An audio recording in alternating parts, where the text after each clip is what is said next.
morning. All right, so for anyone who's been really excited to play along with the videos, if you own a ukulele, here is a very basic beginner lesson for older kids, older siblings, and grown-ups that want to play along with the songs I'm doing. I'm always including the play along chords, and I would just love to help you become more musical in your home. So the quick things I'm going to go over with the ukulele are tuning, how to hold it, how to strum and do a couple of chords, and then how to read a chord chart.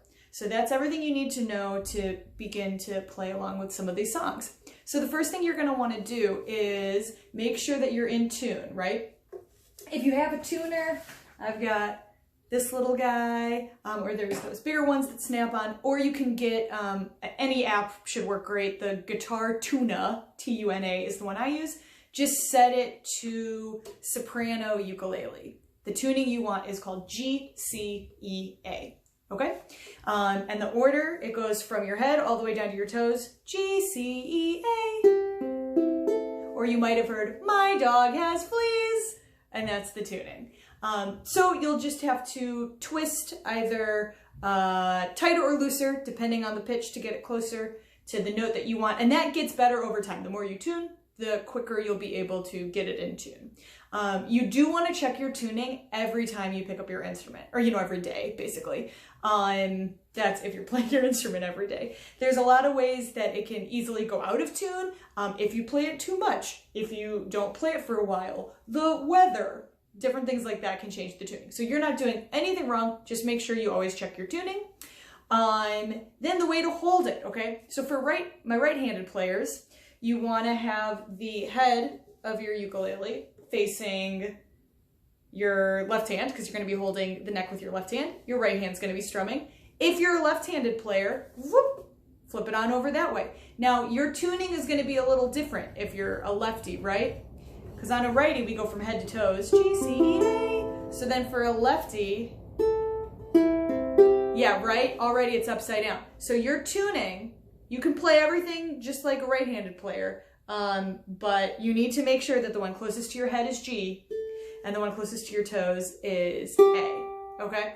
And the only thing that's different for left-handed players is when we get to reading a chord chart. But everything else, everything that I say is exactly the same. Okay, so make sure you put the non-dominant hand, your non-strumming hand, on the back of the neck. Use your thumb, okay? Because that'll make your chords a little easier. If you hold it up here, it's not the end of the world. It's just going to be a little harder to play. And then you want to strum, you can use your thumb. You can use your pointer finger. You can pretend like you're holding a pick. Oh, there even exists ukulele picks. You can get these online or at any of your local music stores of choice. It's made out of felt. They come in all different colors. Gives you a little bit more control, but I like playing with my hands. I like being able to do all these different things with my hands. Okay, so the very first thing you need to know, right, we've got our strings that go this way. We've got the frets, the middle bars this way. What we're going to be pressing to make our chord is the space between the middle bars, okay? So if I say fret 1, there it is, fret 2, fret 3, right? If I'm on the middle bar, it's just like muddy. It doesn't really do anything, okay? So your fingers are always finger 1, finger 2, finger 3, finger 4. The frets are always fret 1, fret 2, fret 3, and fret 4, okay? So the very first chord we're going to do, this is the C chord. It comes up all the time. Thumb on the back of the neck. Your ring finger, finger 3, on the 3rd fret of the first string, the string that's closest to your toes. If you just play that string, it sounds like that. Then if you do all 4 strings at the same time, it sounds like this. Okay? So the other way to denote that, if you're looking at a chord chart, and I have this PDF available with the post, let's see which one's C. There's C, right? So see how it mimics the neck of the guitar. There's a little dot on the first string on the 3rd fret, and then there's a little 3 on the bottom because they want you to do it with your 3rd finger. I would say stick to, whenever you read a chord chart, what finger they recommend, because it's setting you up for a better future chord. Left-handed players, this is the only thing that's different for you. Instead of, this being like the neck, like it's behind the neck, you're actually gonna view it as a stamp or a mirror, okay? So for right-handed players, where that little 3 was, looks like this. For left-handed players, it looks like this, okay? But it'll sound different because my strings aren't tuned right. That's not anything. Okay, so that's beginner, how to read a chart. Now, sometimes you might see ones with more than one finger, right? It's a little bit of a logic puzzle. F is a really good next one to do, okay? So then all of a sudden, we have our index finger and our middle finger. To play the F chord, your index finger goes on string 2, fret 1. Your middle finger goes all the way over string 4, fret 2. And you want to, I always tell kids, make sure that you can see through it like a telescope, see through your hand like a telescope. Because that way your hand is making this big kind of puffy shape so that every single string is super, super clear. If it's sounding a little muddy,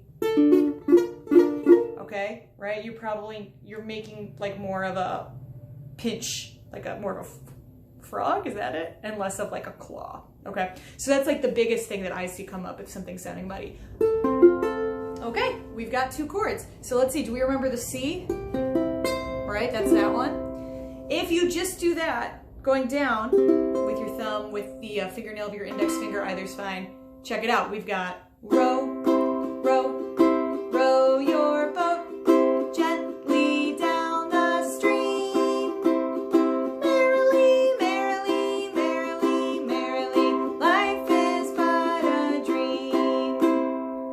Nice! Now you might have noticed I was doing a down-up strum. I was going down with my fingernail, up with the fleshy pad of my finger, like that.